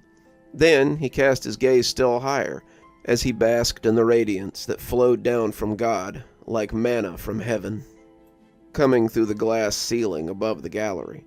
St. Mercus Hospital was one of the few hospitals in the country with an operating theater. The administration thought it was good for business, letting guests who desired witness surgeries beyond anything they could ever imagine. The tagline for the operating theater was, "Come see God's miracles daily," on the promotional materials, and Dr. Marcus Clive was the chief performer of those miracles. He made eye contact with Dr. Steiner and had to remind himself not to wink at him. He was above such baser gloating, even if it would really get Steiner's goat. He knew as well as Steiner did that it was a prestigious honor to operate here, an honor granted only to Clive these days. He had never had a surgical mishap, never lost a patient, and had no black marks to his name. They had called him a prodigy at Johns Hopkins, just like his father. Unlike his father, he had not been snared by the bottle or by the lust of the flesh. He kept a clear head and was a dutiful spouse, unlike his father. Unlike Gwendolyn, the voice of the serpent whispered. He shook that voice off. That was the voice of darkness. What do we have today?" he asked Nurse Breacher. "Male, Mr. David Gross, here for an aortic valve replacement, Doctor." Clive smiled behind his mask as he held out his hands for the scalpel. He could have done this procedure in his sleep. "That was inspired, Doc. I don't think I've ever seen a replacement go that smoothly." Clive washed his hands, closing his eyes as he spoke the ending of his mantra. "I think Dr. Steiner stayed for the whole procedure." He could almost see Nurse Beecher's smile as she spoke. She was leaning against the scrub sink, Clive just finishing washing his hands. The washing was how it always began, and how it always ended. It cleansed him, made him clean before the eyes of God. He looked down as he washed, but had to look away and keep scrubbing. The blood was so thick there. He had wallowed in it, been stained by it. God's instruments are often hard to clean after they've served his purpose. Some of us are going out for drinks. I wanted to know, if you'd like to come with us. She twirled her fingers through her hair when she said it, looking like some high school girl trying to figure out if a boy liked her or not.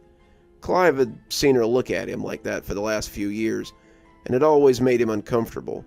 If she desired him, then it would be best that she never say. He was a married man. She wanted too much of him. Who was she to try and test his bonds with Gwendolyn? Who was she to test the will of gods? Her hand felt warm on his when she covered it as she sat on the wash sink. "I know things have been hard for you, Doc, but they could be better. We could..." He shook his hand away. I need to go." She turned away, hurt but not surprised. Next time," she said hopefully. He knew that time would never come. Steiner was waiting by the elevator, almost as if he were waiting for Clive. "Great show today, Doc. Really, great show," he said, flashing that huge toothpaste commercial smile of his. Clive had always been unnerved by that smile. Steiner looked like a doctor from a soap opera. Swooped back blonde hair, chiseled jawline, body by Bowflex, crammed under a white coat. Many of the nurses lusted after him. Some of them had followed him to bed, but Clive had always felt uneasy around him. That mouth was too wide, his jaw threatening to unhinge like a snake when he talked.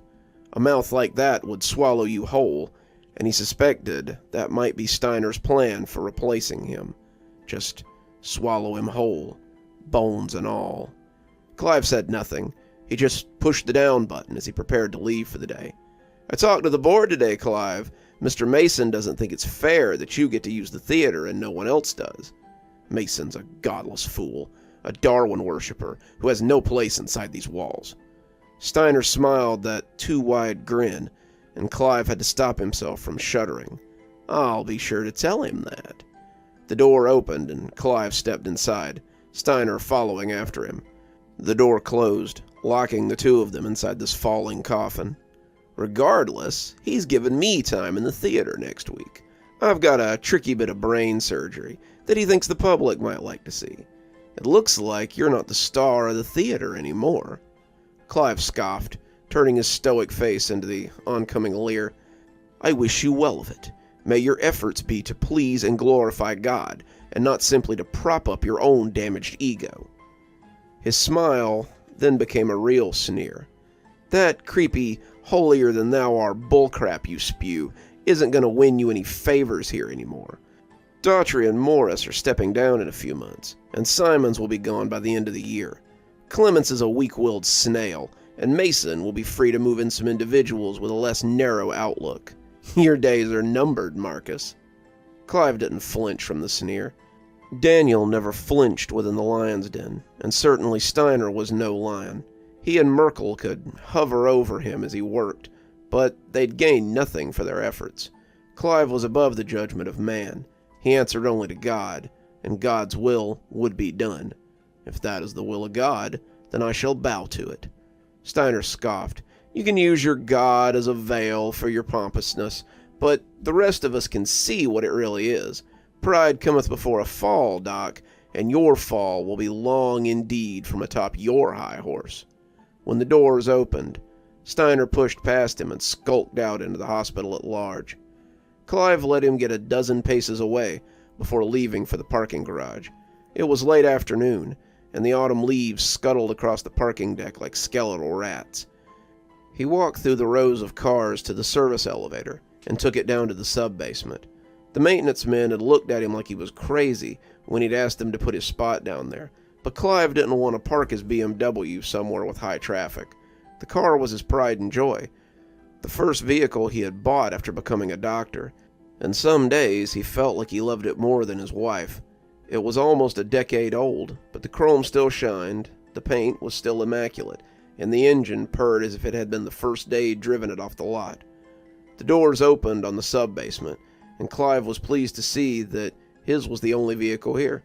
He walked across the concrete tomb, one of the lights flickering overhead, and stood halfway to his car when he thought he heard the same skeletal scraping of leaves. He glanced around. Surely there were no leaves down here. No wind either, even if there were. He was 5 floors underground. The sound of his sensible shoes clocking on the pavement must have been what he heard. But as he started again, he stopped after hearing the same noise. It sounded strange in this place, but the noise sounded like laughter. Not real laughter. It was that false laughter that polite or rude people make sometimes. He had known people in his career who would laugh at any joke in just that way, if it came from the lips of a superior. It was false, a lie, and Clive had never stooped to such since becoming a man. He was still convinced that it must have been his shoes, the clump of his heels somehow making that sound as it bounced off the shadowy corners of the garage. But as he approached the car, he became less sure of it. As he approached his comfortable BMW, he could almost feel someone's eyes on him. That scuttling, skittering laughter blew like a wind across the pavement. He clicked the key fob as it got closer and closer, seeing the lights blink and hearing the cheery horn toot. He took a step towards the car, meaning to get in, then turned suddenly to confront whatever prankster thought they were funny. No one would scare him, whether it be in the light of day or the darkest tomb. He was God's instrument, an extension of his love and mercy, and he would not stand for being hounded by some cat's paw of Steiner's or Mercer or Mr. Mason himself. He turned and found no one behind him, just an empty garage and his uneasy breathing. He closed the door behind him as he climbed behind the wheel of his car. He felt comfortable behind the wheel. He felt in control again, and he pulled out his phone to check his messages before driving away. He had asked Gwendolyn if she intended to come to Mass with him tonight before going to wash for surgery. She hadn't gone to Wednesday Mass since the miscarriage. That had been a dark day for Clive, a dark day for both of them. But he had seen it as a sign that it wasn't time for him to have a child. When the time was right, God would bless him with one. Gwendolyn had taken it very differently, having a lapse of faith and a general stagnation of her relationship with God and the church. That had been a year ago, though, and it was time to get back in the Lord's good graces. It was time to stop all this dalliance and get back on the righteous path. Her response had been short. "Go without me. I have plans." Clive thought of asking who these plans were with. The gardener, her tennis coach, her fitness instructor, some stranger that she would drag into their marital bed to satisfy her lust. His fingers hovered over the buttons to do just that, but instead, he put the phone away and started the car. Gwendolyn would come back to the fold eventually. She would see the error of her ways, and he recoiled in his seat, his knees hitting the horn as his brain tried to make sense of what he had seen. There had been a face outside the window, an eyeless, inky black thing with grinning teeth and a too-wide mouth. That mouth reminded him a little of Steiner, and he felt his breath hitch in his throat as he looked back to confirm what was imprinted on his memory. It was gone, though, when he turned back. The only thing reflecting was his own haggard face. He shook his head. Maybe he'd been working too hard lately. Maybe all this was starting to catch up with him. Maybe it was time for a break, a chance to relax and reflect. He shook the thoughts away. God's instrument never rested. He pulled out of the parking garage and turned for St. Dominic's. He needed to bask in the glory of God before returning to the Sodom that his home had become.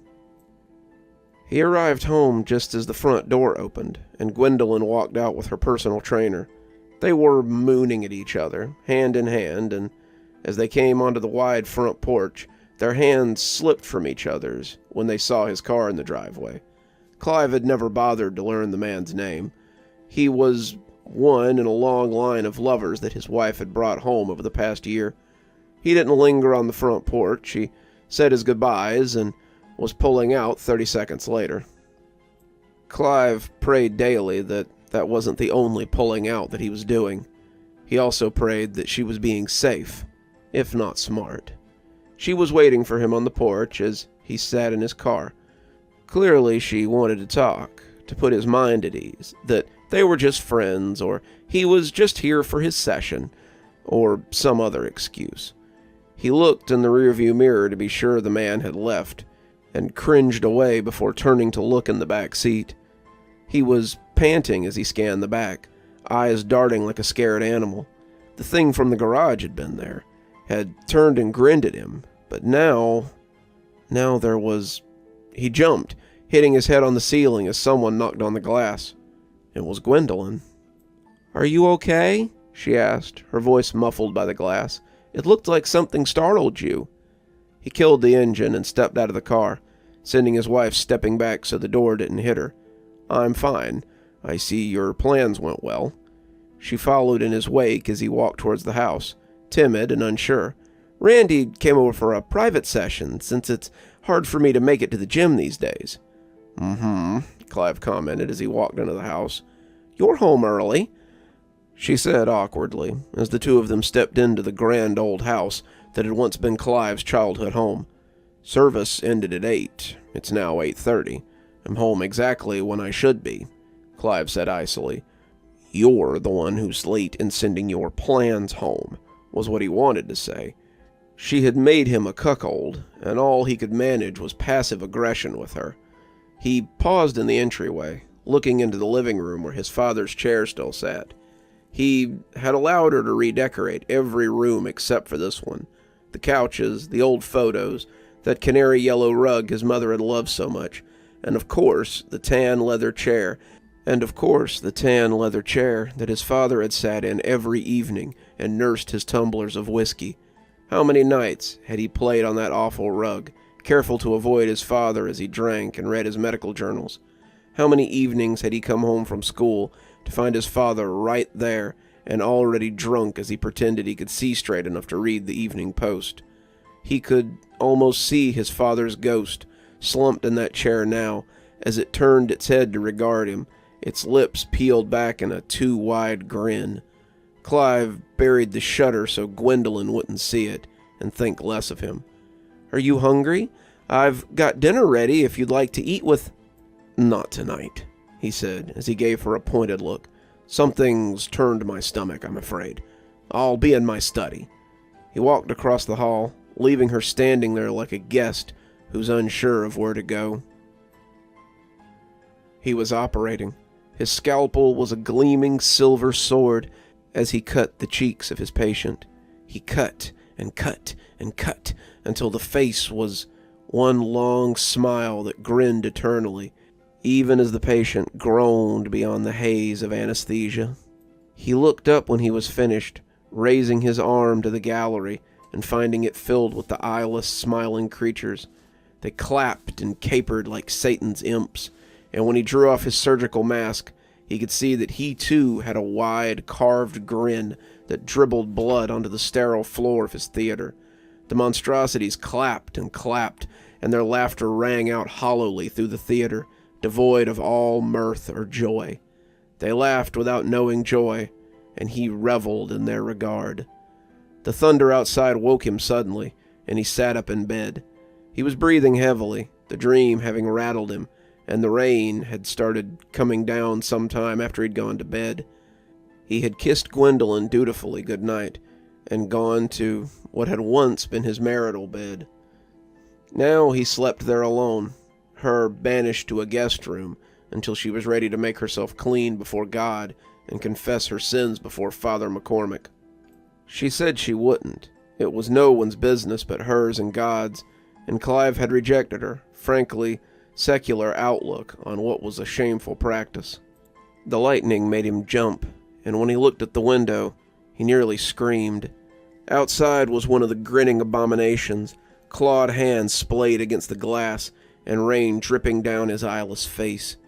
Clive stared at it, his heart feeling ready to leap up out of his chest, and the creature stared eyelessly back at him.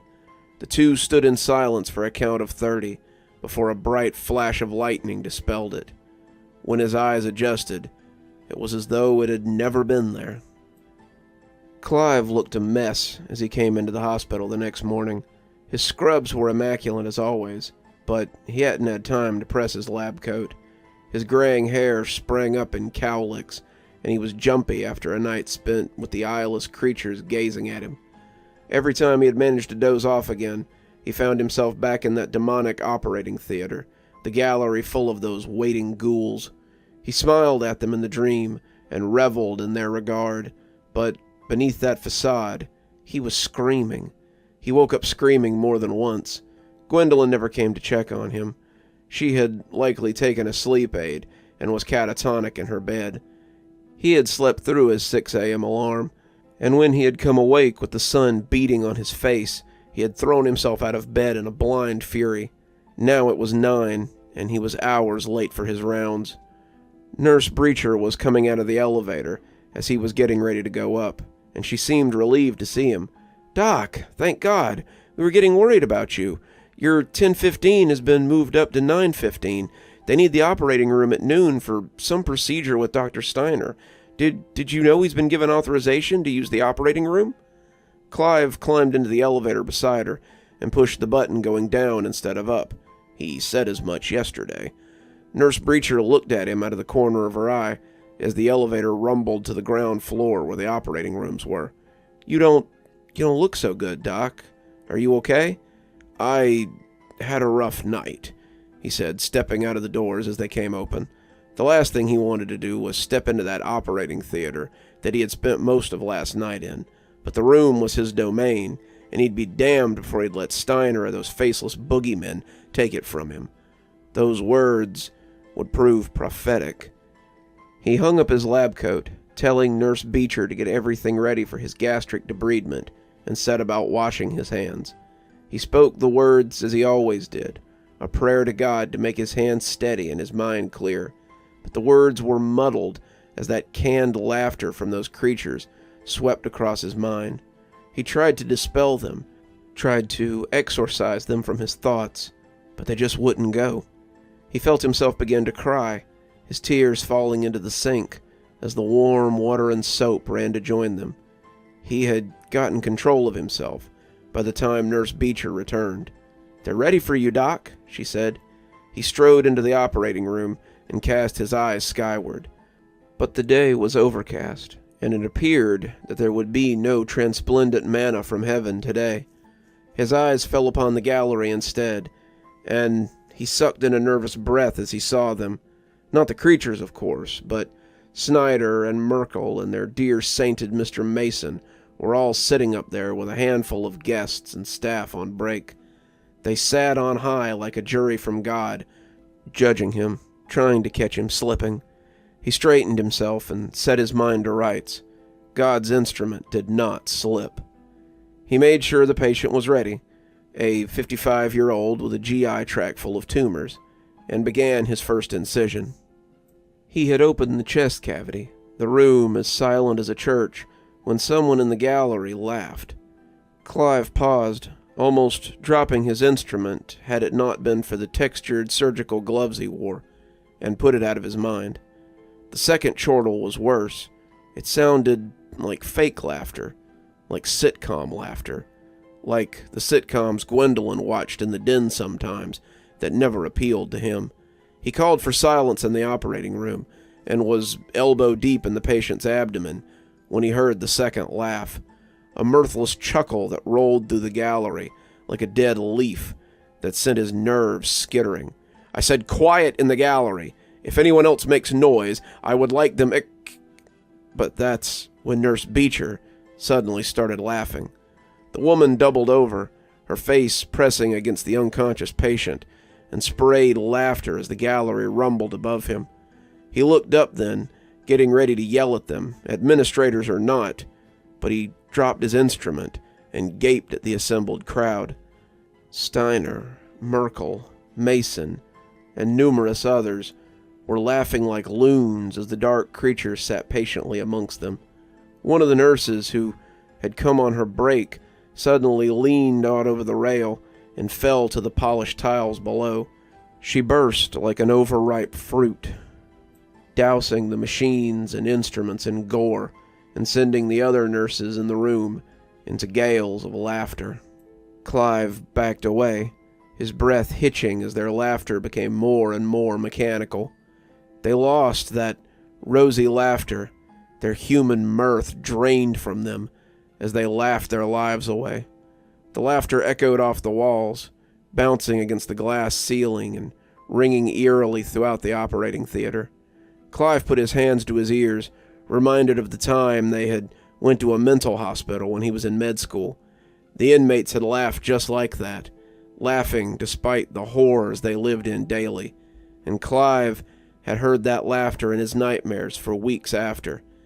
It was the laughter of the clinically insane. It was the laughter of those trapped in hell. Then the man on the table sat up, his guts spilling out as he chuckled and laughed, and Clive felt his bladder let loose as he turned to run. He made it to the wash-up room, his hip striking the sink and sending him spilling. But when he tried to push the door open, it wouldn't budge. He threw his body at it, his hip aching when he hit it, but the door would open for nothing. Clive finally slid down the unmoving portal and sat with his back to it, watching the shadows of those imps coming for him through the foggy glass of the doors beyond. He began to pray, hoping God would show him mercy. Maybe God even did. Who's to speculate on the merciful nature of God, after all?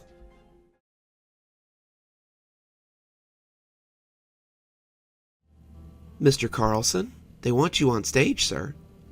Roger Carlson looked up from his reflection in the mirror and turned to look at the young woman in the doorway. "How do I look?" he asked, smiling hugely as he fixed her with his regard. She flushed a little.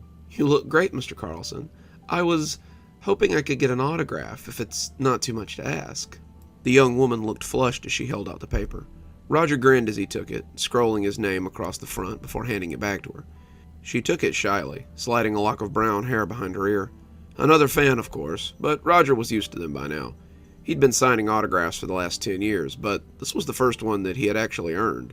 No more raunchy Roger, or audience of drunken frat boys. He was done with that now. All of that was behind him. Maybe now he could bask in the light of honest fans who weren't just here for the juvenile humor. Maybe now he could do some serious work, something they would take seriously. "So, what'd you think of the movie?" "Oh, it was okay. I've been a fan of you for a while, though. I used to love your stand-up." That took him back a little. The general consensus from female viewers had always been pretty negative. Raunchy Roger had been beloved by stoners and drunks, and his humor had followed suit pretty well. The character had been great when he'd been doing stand-up, and it had followed him through the last 7 years as the studio he worked for pumped out dumb movie after dumb movie. Raunchy Roger Goes to College, Raunchy Roger Private Eye, Raunchy Roger and the Booby Trap, on and on and on. He wasn't used to girls telling him they liked his work. She looked like she wanted to say more, but at that moment the band picked up, and she flushed, looking a little flustered. "I think they're playing you on. Knock 'em dead," she said. Roger gave her a wink and walked towards the stage. The crowd erupted into applause as he came out, and Roger basked in the warm regard as he walked towards the couch. The manager had been adamant about him doing this talk show circuit. Guy David was his first stop, and if he made a good impression here, he could keep making the rounds and pumping his new movie. This was no raunchy Roger flick either. He had starred in a serious movie for once, and he needed it to do well. He desperately needed to move out from under the shadow of raunchy Roger. Guy came out to shake his hand, and as he sat, he heard a chorus of male voices yelling, "Raunchy Roger!" from the back row. He gave them a polite wave and turned his attention to Guy. "Here on my couch tonight, we have a real legend in the world of comedy. Raunchy Roger himself, Roger Carlson, everybody." The applause were twinged with some boos this time, but Roger felt it was the same level of appreciation as before. "Thanks, Guy. It's a pleasure to be here." "So you went from starring in a series of B-list movies that appealed to college kids and habitual drunks to starring in a major box office smash. What's that like, Roger?" Guy's teeth gleamed whitely in the overheads, and Roger felt almost blinded. Guy wore the same dark blue suit he always did. His graying hair swooped back in one of those Johnny Carson imitation doos that he had worn since the first show. Guy was a relic. He had been on his shows since the late 70s, and he showed no signs of going anywhere. Roger imagined that there was probably a girl or two in the wings getting ready to snipe his career, but maybe she would wait until he was done with his interview if he was lucky. "It's been an amazing ride, Guy, to go from doing something like Raunchy Roger to starring in a big Hollywood picture like Carter's Promise. The crew I worked with was amazing, and it was an honor to work with the beautiful Margot Thames." A wolf whistle came from the back, and the crowd laughed. "Speaking of Miss Thames, you two appear to have some real chemistry on screen. Anything there with you two?" The crowd made some oohing noises, but Roger ignored them. "That's called acting, Guy. I can assure you that while Miss Thames is a lovely woman, there is absolutely nothing romantic between us." That had been by design. Roger had been lying in a bathtub in New Mexico last year, mostly filled with his own vomit, and had looked up stuporously to see his agent, Claude, sitting on the toilet, with a long, suffering look, and puke drying on his shirt. Roger had been time-traveling again, which was what he called it when he got blackout drunk, and he had been hitting it hard last night. He had come out of his stupor quick enough when Claude had told him that he'd been giving him CPR for the last 10 minutes. That was a wake-up call. "You need to sort yourself out, Roger. I'm tired of hauling your ass out of the fire. I'm your agent, not your mother. The next time you decide to self-destruct, don't drag me down with you." Roger had cried, tears cutting through the grime and puke, and Claude had put a hand on his shoulder. "Let me help you, Raj. Let me help you get out of this loop." Claude had dropped him off at rehab the same day. After 6 months of puking and shaking and going to countless meetings, he felt like he might be getting better. After 6 months, he had been ready to leave and see if he could maintain this new sober life of his. He had made a promise to himself in rehab, a promise that he would do better.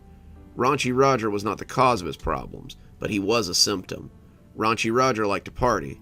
Raunchy Roger liked to sleep with anything with a pulse. Raunchy Roger liked to abuse prescription medication. And if he was going to get his life back together, he had to cleave from Raunchy Roger. When Claude had come to him with a script for Carter's Promise, he had made it clear that he couldn't Roger up the set. Rogering up something was a word Claude had used for ruining it, and Roger had agreed. He had drank nothing stronger than orange juice and water, kept up his workout routine, and put nothing stronger than aspirin in his body since coming out of rehab. A set would have access to the things from his past. Working on a set again would be the real test of his mettle. In the 8 months of shooting, he'd been tempted, but he had not succumbed. He was sitting here now, a better man. This is quite a transition for you, isn't it? From doing something like Raunchy Roger to a serious film like Carter's Promise. Roger realized he'd been wool-gathering and snapped out of it. "It's been quite a change, but a change for the better," he said, smiling out at the crowd. They didn't clap this time, and that seemed a little off-putting. "So, Glenmere Studios hasn't issued any statements on when their next Raunchy Roger movie will come out. Can you give us any insights?" Roger furrowed his brow. Of course, this is why they wanted him here. "As far as I know, the series is canceled. The last film will be the end of them." Several people in the audience made displeased noises, but somewhere in the back, someone laughed. It was an odd sound amongst the discomfort, and Roger found himself looking for whoever had made it. He was used to people laughing at him, but it sounded so alien at that moment. It sounded not altogether real. Guy seemed shocked. "After all this time? We're talking about a series that's been going on for 7 years. Yes, well, now I'm moving on. I think we can finally put the character to rest." In the low rumbles from the crowd, he heard that laughter again. It was subtle, maybe 1 or 2 people, but it rankled him. He searched again for the source, but couldn't see anything. The house lights were always down when someone was on stage, and it made a murky soup out of the audience. The lights in his eyes didn't help matters either, and he found himself squinting against them. "Well, out of respect for the recently deceased, maybe you can give us some classic raunchy Roger lines?" Guy asked, looking at the audience, who began to clap like a bunch of sheep. Roger felt like screaming. Claude had told him this interview was all about the new movie, not his past. He didn't even want to think back on those drunken days when Roger had ruled his life, but it seemed to be all anyone wanted. The crowd was actually laughing now, cheering and egging him on, but the grating laughter still lingered amongst them. It was like an ice pick against his temple, that mechanical laughter that skittered through the crowd too fast to be discovered. They quieted down when he didn't laugh along with them, or stand up to oblige. "I don't think so, Guy. I'm here to talk about Carter's Promise, not to rehash old material." He tried to ignore that grating chuckle, but it was becoming harder and harder to keep his cool. "Oh, come on, just a few bits. What about the priest and the communion wine? I know that always makes me chuckle. How about it, folks?" They applauded, but Roger barely heard them. All he could hear were the snickers, the chuckles, those mean little titters from the lips of fools. "Look, I appreciate how many of you are fans of Raunchy Roger, but that's not me anymore. That's a part of my life I'm trying to put behind myself. I just want to forget about it and move on to more important things." A chuckle rumbled up from the audience, not altogether the artificial laughter he'd been hearing, and Roger felt his temper flare. "I told the studio I wasn't going to do it anymore, okay? I'm a real actor now," he shouted. The back of the house bubbled with canned laughter, and Roger thought he saw people standing up in the back row. Were they smiling? They moved up to the next row, blackness swirling in that tepid sea of shadows that threatened to take in the next row of people. The scowling faces in front of them seemed to melt into smiles, their sudden laughter joining the rising din from the back of the house. They were laughing. They were laughing at him. Roger had been laughed at all of his life, but this was the first time it truly made him furious. "I'm glad I did it too. I killed Raunchy Roger. He was made of the worst, darkest parts of me, and I'm glad he's dead," Roger shouted at the crowd, rising up from the couch and stalking towards them. He balled up his fists. They couldn't come and hear about his new project. They all had to pick the meat off the carcass of his old work. They wanted to hear the joke about the lesbian sisters, the nun who moonlighted as a dominatrix, the menacing priest he had barely escaped in his youth, and all those Raunchy Roger classics that had transcended his stand-up and made it onto screen. Roger, you maybe should calm down a little. I'm not doing it anymore. Do you hear me? I'm not dancing for your amusement. Raunchy Roger was a misogynistic prick, a cancer that had to be removed. I'm a better person now. The crowd erupted into a flurry of canned laughter. They were really laughing at him now. They were mocking his suffering. They were mocking his journey. He had escaped a life that meant to kill him, and these assholes were mocking him. They didn't have the slightest idea what it was like to live under the shadow of Raunchy Roger. They didn't have a clue what it felt like to step out from under that weight. "I'm a real actor," he screamed, "not some clown that struts about to make you laugh at his antics. I moved on. Maybe you should move on too. But the closer he got to the crowd, the more he noticed them change. The blackness tore through them like a disease, and what had begun in the back was now rioting through the middle and working its way to the stage. The crowd, buried in that hazy blackness, grinned at him with two wide smiles and two white teeth. They leered at him, jumping seats and coming forward in a horror movie shuffle of propelled bodies. Roger backed away a step, almost tripping on the rug that stretched over the stage. He could hear the canned laughter ripping through the whole studio, and one of the band members began to chortle even as Roger backed away. The chortler fell over suddenly, his drum set falling with him, and he convulsed as the laughter was ripped from him and became the same mirthless screech that ran through the crowd. Guy began to giggle behind his desk, the laughter bubbling up painfully as Roger turned to run. The tide of laughter oozed behind him, and he ran for the exit door as fast as he could. He bumped into the pretty receptionist who had wished him luck, already doubling over as her skin began to mottle and run, and Roger felt fear move his feet as he charged for the door. He hit it like a fullback, but bounced off as the door refused to open. He slammed into them again and again, but they wouldn't budge. He turned, running down the hall for the side door, but the laughter was already coming up that way too. He was trapped. He had nowhere to go. He had to get out of here, and he saw the broom closet and dived inside.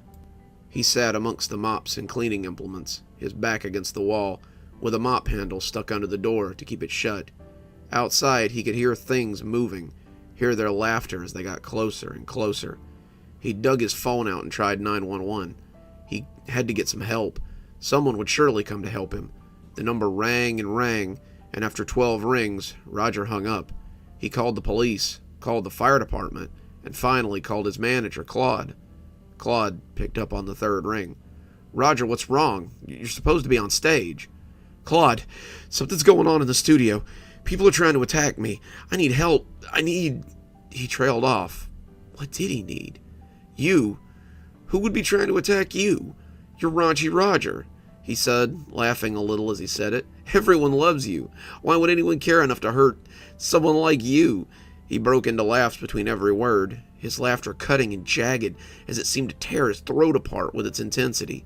He howled like a beast on the other end of the phone, and Roger could imagine him gasping his sides as he laughed his life away, on and on. His laughter sounded like the lunatic chorus you hear out the asylum window. It sounded like the laughter Roger imagined you'd hear in hell. The voice that came back on the phone was very different. It was liquid, oily, but still recognizable. It was a voice he knew as well as his own. How many times had he cultivated it on stage? How many nights had he talked to himself in just that voice? Roger found himself talking to Raunchy Roger, and the realization made him shudder. "Why would anyone care if you lived or died, you stupid hack? They all want me, Raunchy Roger. No one gives a crap about whatever little movie you're managing to spew out. You might as well come out and embrace it, bucko. I'm not going anywhere." His voice was backlit, overpowered, drowned out by the laughter that suddenly bubbled up from the phone, and Roger sat against the wall as the laughter on the phone matched the laughter approaching the door. He suddenly snorted and covered his face with his hands. He couldn't help it. Something about this situation was suddenly just so damn funny.